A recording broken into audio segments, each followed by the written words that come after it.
Hello everyone, welcome back to the Decks of the Weekend. It's Monday and I returned from the Magic Con Barcelona, the Pro Tour Barcelona. It has been an amazing weekend and I hope you managed to follow from the coverage, from the live coverage at home, or if you were in Barcelona, I hope you got to enjoy the show that not only, of course, the players made, but also um, um, together with Philippa and Toffel, I commentated and just interacted with the public throughout the whole top four. It was very exciting to watch my good friend Christian Calcano almost take down the whole thing, and my very good friend also Michael Del Pivo topating the event. It was a fantastic week. I tested with Team Worldly Council from the Sunday before the PT. I was with them. It was very cool. My last deck of the weekend was in front from the testing house. I mostly practiced for the limited open and the PTQ. Unfortunately, I didn't get there. I competed the PTQ, but didn't get the PT invite. But that's okay.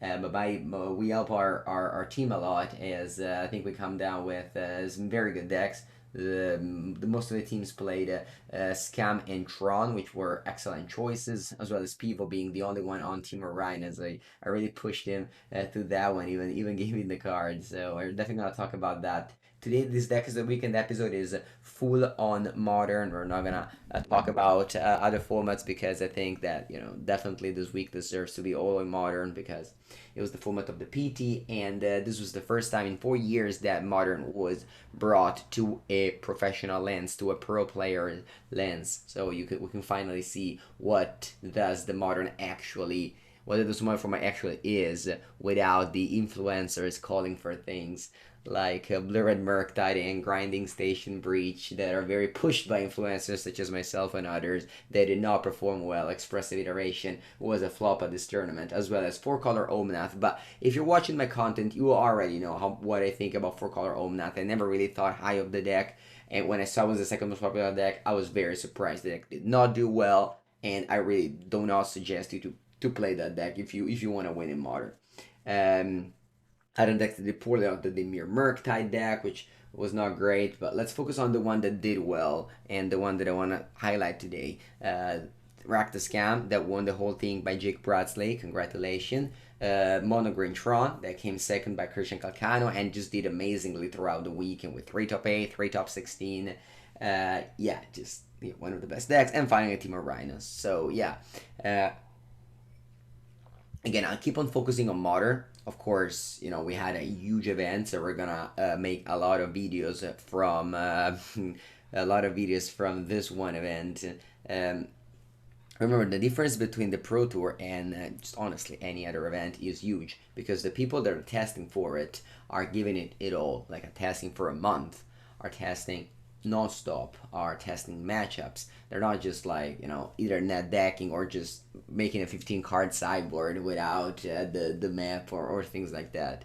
So this is very important, and if you're watching this channel, you want to grow, and it's important that you realize the importance of events like the Pro Tour over events like Magical and Challenges, but even like paper events, because this is what people are playing for a lot of money. This event had, of course, a lot of money on the line, as well as Pro Tour invites, Worlds invites, so people really try their hardest. There's most of the people that do well are professional Magic players, and even if Wizards doesn't pay anymore directly like it used to during the MPL days, there's still plenty of them out there just trying to make a living by winning at these important events. So again, as a player that was there and was focusing on the Pro Tour a lot, these events are way more important than you think.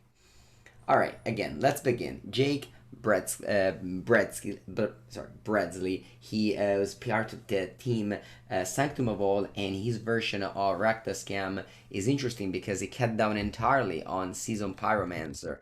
And honestly, this is something that I did not think could happen. The Season Pyromancer is so good in Scam because you just empty your hand and then draw two late game, make 2 tokens. It was excellent for me, and but I guess it's pretty poor against Orcish Bowmaster in general, as you know, if they have Orc in play, you can't really do that, whereas you can cast Fable, you can flip it, and then you can do a lot of stuff, even against an Orc in the mirror match.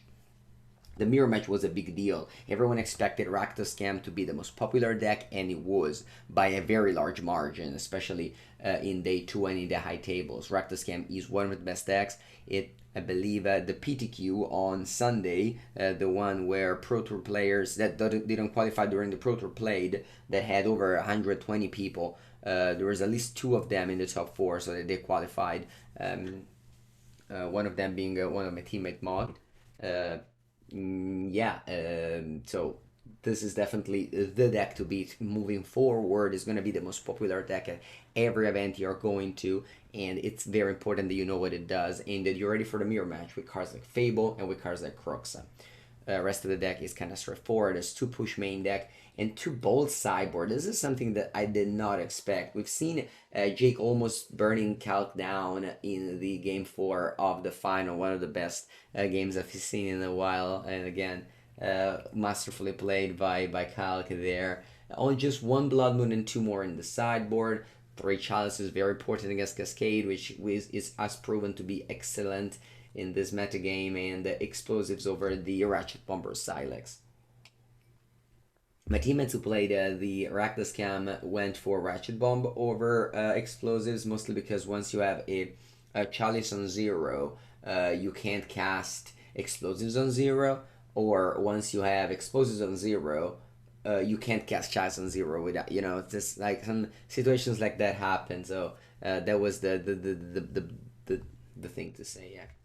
Let's talk about Calc's Tron list now. So again, there are a couple of differences between the list from Calc and the list from Simon Nielsen and the Team Handshake, who put both Javier Dominguez, which I guess I haven't mentioned yet.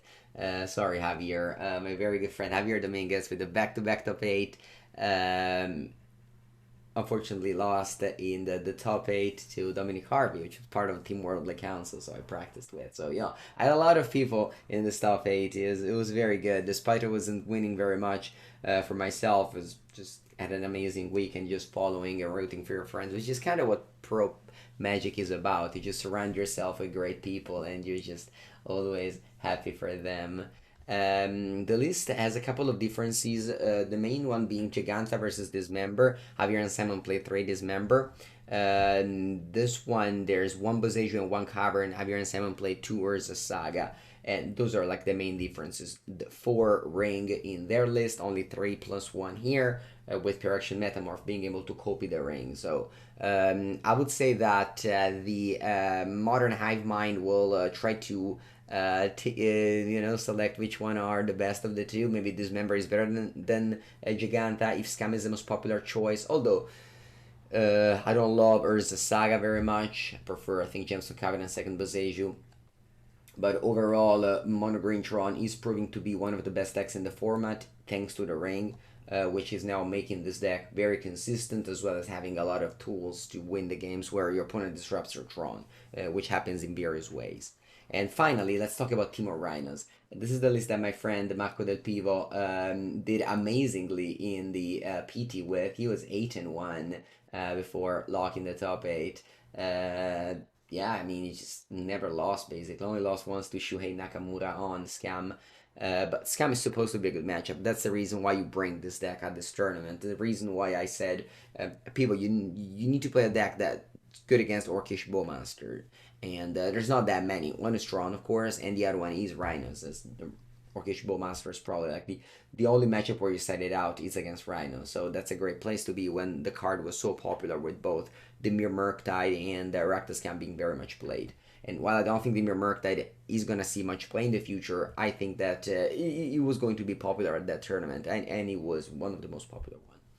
A couple of Dispute main, maybe this moving forward is not going to be here anymore, as we've seen how Expressive Iteration decks just flopped, and we've seen how the Dimir Murktide also flopped, so I'm not sure about the Mystical Dispute. They're still finding the mirror match, as they counter Force of Negation and they counter Murktide Regent, People chose to play Prismari Command over Flame of Anor, which I've seen the team of Kaibure, who also top 8 with Rhinos playing. But people told me how so often he just destroyed an artifact and looted. Whereas, sure, Flame of Honor just draws 2 cards. For those of you who don't know, Flame of Honor is the modal spell who destroys an artifact, draws 2 cards, and deals 5 damage. I guess this is a way to kill down Dranith Magistrate. They had both 2 Flames of Honor and 2 Dismember, whereas people just has to double burn the Dranith Magistrate if the card sees more play. A couple of interesting lists that I'll definitely show on my channel, but they didn't make the top 8 is the 4-color Rhinos version that we're setting out the Rhinos and bringing in the Dranith Magistrate. But yeah, a lot of interesting things. Definitely, again, there's a lot to unpack from this Pro Tour. If you like Modern, check out all the lists on MTG Melee. It's very easy to find. I guess if you don't know how to browse MTG Melee, I can show it to you, but you basically just go to MTG Melee, then you go to Decklist database, and you scroll down and you find the Pro Tour Lord of the Rings, Wizards of the Coast, and this is all the deck. It was an open decklist tournament, so you can find all the deck lists here. There's not going to be a podcast episode this week because I am leaving for vacation on Tuesday, but next week we'll be back with Javier and Anthony, and we're gonna unpack it all as they tested with Team Handshake, and of course Javier got the job done once again with another top 8. Fantastic results from him.